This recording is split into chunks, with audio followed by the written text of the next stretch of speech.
So this talk is about the Log4j zero vulnerability and how we handled it. But to give you some context, I really need to speak a bit about SurePay and how we deal with security in general. So the first half will be about SurePay and how we deal with security in general. And then we dive into the specifics of the Log4j vulnerability. I guess you guys know what it is, but I will still explain a little bit and try to go into the technical details also. So that's good. So this is the setup about SurePay. SurePay is a fintech. The name already implies it, right? We provide a safe way for making payments. So our clients are banks and corporates who use our service for everything that is related to financial transactions. Then I will explain about how we have set up security. It's bank-grade security because our clients are those banks, so that's really interesting. And then how we tackled the Log4j. So in order to give you a little bit of a context of what SurePay is, this is an example, or this is not really an example, this is a research done last year in Germany. And we asked everybody, does your bank verify the name when you enter a name in a credit transfer, when you make a payment, against the account holder for the IBAN? And guess what? 65% of the people thought that this is the case. And 35% said, well, this is not the case. The only thing you need is the IBAN. I don't know what you guys think. Depends a bit on the country also. But then we asked also, do you want the bank to verify the name? And almost everybody, 94% said, yes, we want the bank to verify the name. Because otherwise, when you make a payment to John Smith and the account number is maybe John Doe, then you're paying to the wrong person. So this is what we try to solve. In 2014, the SEPA rules, the Single European Payments Area, they said, the single identifier for making a payment is the IBAN. So whatever you put in the name, it doesn't matter. If you put in, XXX, then it will still go forward. The bank will not hold that payment back. So this opens the opportunity of, opens up the doors for misdirected payments. And this is exactly what we try to solve. So we made a solution. And in the Netherlands, if you have a Dutch banking account, then you will already know us. We are operating in the back end. But this is a typical banking application. You make a payment. We will give you back whether the name corresponds to the account holder. That's the left one, the match. Whether it's a close match or whether it's a no match. And the close match is necessary because of privacy rules. We cannot simply disclose information that the user doesn't know. So the privacy rules in Europe make this a difficult problem to solve. We have to integrate with all the banks, and we cannot disclose information that is sensitive, of course. So that's in short what we do. Since the go live in 2017, we have performed more than 4 billion checks already, and about 83% results in a match, 12% in a close match, and 5% in a no match. And the result is that there were 67% less misdirected payments and less invoice fraud. So it's a positive business case, and of course the operational overhead that comes with it is an important factor for the banks. They spend less money on operations. For corporates, we also sell the product, so they use it mostly for onboarding, and there's also less dropouts there. So that's in short SurePay. That's what we try to solve. It's a niche product, but of course you're interested in how we do this. I hope you're interested in. So this is a high-level architecture, really simplified, of course, but it boils down to, on the right-hand side, the banks, they supply us with data, and that can be either real-time, so we call the bank, or it can be offline, where they provide us with badges, and we store it in our data store. On the left-hand side, you see consumers, so the consumers of our APIs.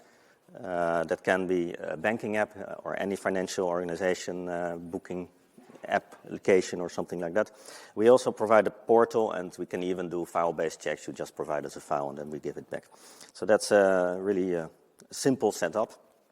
We also have some other sources You can provide us with manual files, or we plug into the Chamber of Commerce, and then you can, enrich the data, and you can give a more sophisticated result back. That's really an obvious growth path, where we plug into the police, for example, or a sanction list, those type of things to mitigate fraud even better. We have lots of interesting banks, like the banks in the Netherlands, but also in the UK we operate with NatWest and RBS and Virgin Money and those type of banks.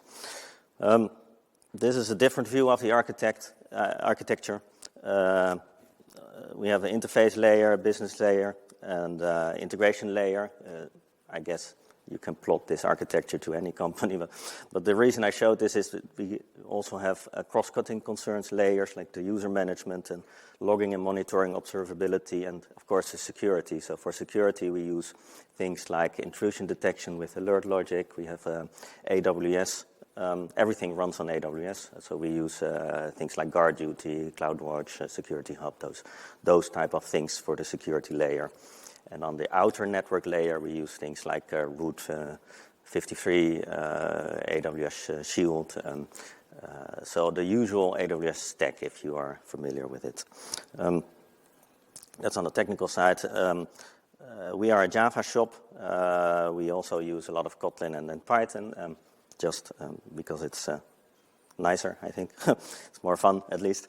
In the development build cycle, we use things like Jenkins, SonarQube, GitHub, and of course Sonatype. Nexus Lifecycle, Sonatype, they invited me here. Nexus Lifecycle is a product, I don't know if everybody knows it, but it scans and monitors your third-party libraries, so your open source libraries, to see if it's vulnerable or not. In light of Log4j, this is an important product. So this is just to give you some context. Even more important, I guess, is the way we deal with legal compliancy and security. When I joined SurePay, my background is technical. I'm an architect. I used to be a developer, and I thought everything is about technology. But in our business, I think this is probably even more important. We have a extensive information security management system, ISMS. We are compliant to the ISO standard, ISO 27001, and a whole bunch of other certifications, like Cyber Essentials, and we have lots of policies for acceptable use, for access control, secure development, etc. Super, super important. When you work in a really big company, I guess it's less visible. If you work in a small company like SurePay, we are less than 100 men, so everybody needs to be aware of this. It's very, very important. And I don't know if this is readable, but this used to be an animation, so this is the PDF version. It's a bit, so you're overwhelmed with lots of information. I will read some of these. These are questions we typically get from the due diligence and RFPs. So a question like, describe the processes or technologies you have in place for secure coding, but also please advise where all the bank data is stored, including subcontractors, data centers, local storage, and backup tapes, media even. So these are typical questions we get, right? Do you undertake pen testing, and how frequently do you do that? And who is the one that does it? Do you have like a certified pen tester, for example? Please outline also the full suite of encryption standards available in the product, both at rest and in transit. So all of these questions we need to answer, and for this we have the policies, and everybody needs to be aware. It's very annoying to answer those questions. Usually we answer with something like this. So this is our security approach. We have data security on the highest level, so data at rest is encrypted with AWS KMS. Also on the transport layer, of course, we have TLS, but also things like whitelisting or OAuth flow for the APIs. On the application security level, we have code reviews, also the pen testing. We have automatic code analysis tools like SonarQube. On the infra level, everything is infra as code, obviously, with the CloudFormation mostly. We also use some CDK. And and then the security governance, that's all the policies I already talked about. But also very importantly, we, for example, also have to screen every employee. And we have to prove that every employee is educated when it comes to secure code. So we have a tool that monitors this, like a lab tool, Secure Flag. I don't know if people know it. I can really recommend it. This is the last slide about SurePay. Then we dive into Log4j, but I just wanted to tell you guys that we have everything in place. It's really it's as it's supposed to be. So it's security by design. From the bottom up, security was a major requirement. The architecture and tooling, we use a lot of AWS, what I already said. The process, based on the ISO 27001. The way of working in the development process in the organization, like the screening and so, and we have independent audits. So to get the certification, you need an independent audit, of course.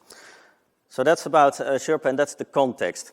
And now the question is, does this all help when you have a zero-day vulnerability? Because then you get a zero-day vulnerability, which basically means you have to act fast. Zero-day vulnerability means that it's out in the open. Everybody can exploit the vulnerability. And in this case, it was a very simple thing to exploit. I tried it myself. Within a few hours, I could reverse shell into another machine. So it's really, I was, almost mind-blowing that it was possible to do that. So for us, this is again a pity it's not an animation. You have to read from the bottom to the top. My security engineer, the security officer, he sent me a Slack message, and this is a real Slack. I didn't edit it. So he said, there's a major vulnerability that needs my attention today. We are vulnerable. If we are vulnerable, that may require an emergency update. It's interesting. I always ask people, so how long does it take you to go into production? And then a lot of people say, well, we have the policy, change management policy, so you need to have a QA, a lower environment, higher environment. Yeah, before you know it, you're 2 weeks further. But with a zero-day vulnerability, you can't afford that. You have to go fast. So I will need a few developers and a few DevOps in case we are involved. So to further check, so we created a task force, let's say a war room. But I told him, well, let me know if you have more info. And then he came with this article. This was in 2021, by the way, December 10th. I remember really well because it was a Christmas party at our office. When these things come, they always come together with some other things. So some people could not really enjoy the Christmas so much. But the article explains that in Minecraft you could take over somebody else's machine. Really dangerous, but also interesting. I responded, and I told them, we don't even use Log4j, so we are safe. But I haven't scanned it thoroughly. Then he said, good morning, guys. So this is a message to a bunch of engineers. He said, if you are in this group, you volunteered to have an adventure in a shitty day. And the typo, I think, is because the guy was a bit nervous. You have to understand he's Italian with a bit of temperamental, so really good guy, by the way. But you will see throughout the Slack messages more and more typos coming in. So I have the feeling he was shaking when he was typing this in. One of the engineers replied and said, well, additional reporting from the security firm Lunatech said that the Java versions greater than specific numbers were not vulnerable. They were not affected by this attack vector because you cannot load remote code base using LDAP. So he said, well, I don't think we're affected as we use newer versions of JDK. Then our security engineer said, well, we haven't investigated thoroughly, and not all the particularities are known. At that time, Twitter also exploded. Lots of articles came out, and it was very confusing what it really was, and for me also. So I had to dive into the whole Log4j. Is it about Java? Is it Log4j? And are you safe when you use a particular version or not? So I looked into it, and I found out that it's a vulnerability in the Log4j library, and this is a library that is used in Java a lot. But not only that, it was already discovered before the attack in Minecraft. So Minecraft, that was on the 9th of December, but 2 weeks before that, it was already discovered, and it was privately disclosed to the Apache Software Foundation where it is hosted. And to make it even worse, it was already existent in the code for 10 years almost. So since 2013. So when you think about it, it's almost like unreal. And sometimes it crossed my mind, well, maybe this was on purpose by some institutions or so. But anyway, it was there, and a lot of the programs are vulnerable. And if you think about it, that 60% of the Java programs use it, and it's really a serious threat. Akamai, one of the famous CDNs, they estimated about 10 million attempts to exploit this vulnerability in that month of December per hour, 10 million per hour, so a lot. So what did Apache do? They patched it immediately. Almost immediately. So once it was privately disclosed, they patched it on the 6th of December. But that was a soft patch. They just changed the default behavior. So you could still be vulnerable if you override the default behavior, for example. And then a week later, another patch came, and a week later, yet another patch. So it was difficult to fully patch it, apparently. By that time, it was called, by the way, Log4j, because potentially you could start up a shell, and that's one of the most dangerous type of attacks. So this is what my engineer said, another day, another vulnerability in Log4j. It started to feel a bit like COVID. At that time, it was also every week a new variation.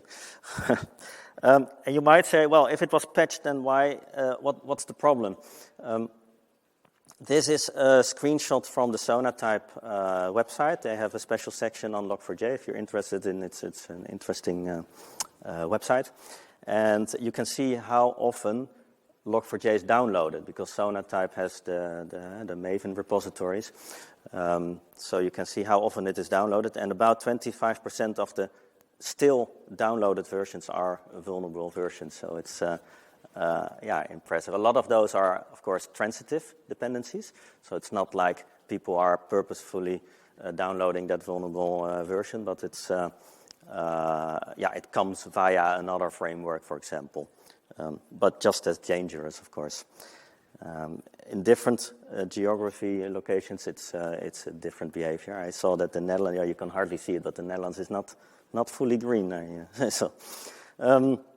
So this is my security officer again, Friso. We have a problem with the Jenkins. And I told him, well, yes, I know a few, because Jenkins is not really well known for being super stable and friendly. So I was asking, which one are you referring to? And by the way, we are in an emergency call with NetWest, one of our big customers, very demanding customers. We also had the Christmas party, so you can imagine everything comes on top of each other. The capacity is very limited. Then an hour later, Jenkins was shut down by the security officer, and I asked him, we cannot use Jenkins anymore. What's this? So do you need it? We removed the load balancer. We found out that you could control it, without authentication. So lots of typos here. But he found out that the Jenkins was not set up properly. Afterwards, it turned out to have nothing to do about Log4j, but I think this is one of the lessons learned.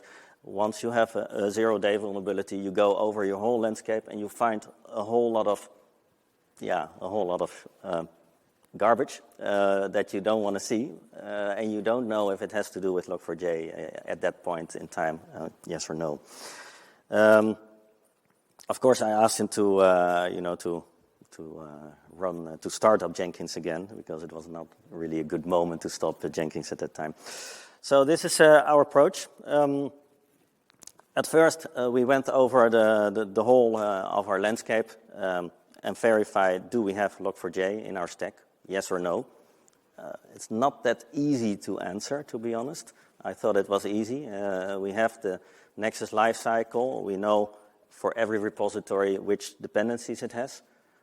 But are we sure that every project is in the Nexus lifecycle? Do we know that each team properly followed up with the policies that we have?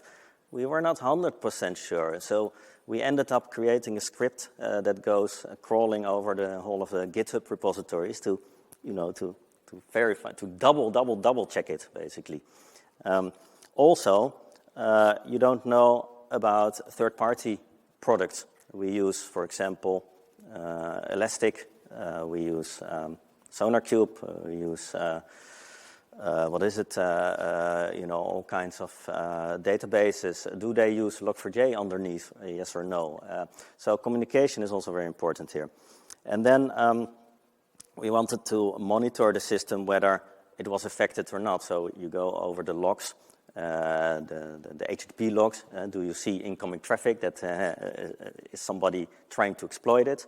Also, we try to understand it and replay it. We have some really good engineers that can, script their way around, try to replay it in our environment. And we went over all the controls in production itself. And we created the Log4j war room. And very importantly, we communicated ourselves also, both internally but also externally, because lots of questions came in. And we even got a compliment from one of our suppliers or one of our clients because we proactively informed them. And some of the vendors that we have, we were still asking them, so are you affected or not, and what are you doing against it or not? So communication is very, very important for this. Also, you can imagine that our business, the ones that are not in IT, they were messaging me continuously, what's happening. So I needed to tell them something. This is Sonatype lifecycle. This is not from our production environment because when I run this myself, there were some things that I didn't want to show in this presentation. So this is just this is just a screenshot from internet, a random one. But you can see this particular application uses Struts version. It has a high security vulnerability, and some of them are high, some of them are critical. Very handy tool, very important. And nowadays, SBOM is the bill of material. It's like a trending topic because you need to know what exactly is in your software. So you can look it up. This is what I already explained. Are all the projects in this lifecycle tool? Yes or no? And what about the third-party products? So this was on the Sunday next to the Friday, and I asked people to join. Some of them were, outside of the country, enjoying their weekend, but some of them were at home, so I contacted them. And I said, thanks for joining. So a small recap, we have scanned all our software. We are not using Log4j library ourselves, which means that we are safe, but we need to go over the third-party components like Kibana, Elastic, and some other tools. But Kibana, Elastic is very important because that's where we log ourselves, our messages. So we use it for our audit data. So everything that comes in, every request response, we also store in Elastic, which is also necessary because of compliancy reasons. So it's it all comes together there. I need to go a bit faster, I see. It boils down to that we had a Zoom call on Sunday, and the guy said, well, I asked my boss, and she said, okay. So that was, I guess, his wife. So very quickly about how it works. Lookup is a feature in Log4j that exists for a very long time, and it comes down to property substitution. So in your log message, you can have a substitution of your property, for example, Java version, and it will print out the Java version, right? But it can also be environment property, for example. So this is a very simple way. It was fixed. There was a guy who asked for this extension to it. Well, this is nice, the property substitutions, but I also want to have JNDI lookups in it. So it's an extension to the existing thing. And that was already in 2013 was implemented. So just a random guy who asked, well, can you extend this property substitution lookups with a JNDI lookup? But JNDI lookup is very dangerous because that's a way to inject code into your system. Yeah, so now you can do a JNDI lookup with LDAP, and then you can call remote code base and you can inject it in your own system. I will skip this one. This is a little bit how it works on a high level. So you have a hacker and you have a vulnerable application. The hacker calls the system with maybe in the user agent header or so this particular code, so the JNDI lookup. Then if the application is vulnerable, it will fetch the data, the class from the LDAP. And that can be a Java class. And in Java, you can have a static code. So even just loading the class can result in already running the code. So you don't need to call a specific method or so. You can just run it. And then your evil code goes here. For example, you can start a netcat, and then you have a reverse shell. I tried it myself, and it really works. So it's really dangerous. Will it work in your situation? Well, now I come back to all the policies and so we have, well, it's not that easy to make it work. You need an open outbound network, for example. Do you have that? Well, I hope not, right? If you are in the core of your system, can you connect to any server in the outside world? Well, normally not. It also requires you to be able to even start a reverse shell. So on my Mac OS, for example, it was not that trivial at all. Then again, there are always scripts on the internet you can download, but it's difficult. So if you stick to the least privilege principle, then you're also kind of safe. It also requires an old version of Java, or you have to overwrite the default settings. And finally, you have to log it in an unfiltered way. So what you receive, you have to log immediately, and it's probably better to have it a bit filtered, to maybe escape some weird characters or these type of things. And you need, of course, an old version of the Log4j now, because now it is patched there. So I'm running over time, but this is the last slide. 1 year after the attack, we can still see that it's that a lot of firms are exposed. And recently I saw this article where Iranian hackers, they compromised a U.S. federal agency's network using the Log4Shell exploit. So, yeah, the message, I guess, is be careful. But, if you stick to your principles, then you will be safe. And it's not that easy to exploit. So, yeah, I think this was it, because the next presentation will come quickly. I don't know if there's any room for questions. Is there somebody from the organization? Or otherwise, you can. Maybe it's better if you just come up.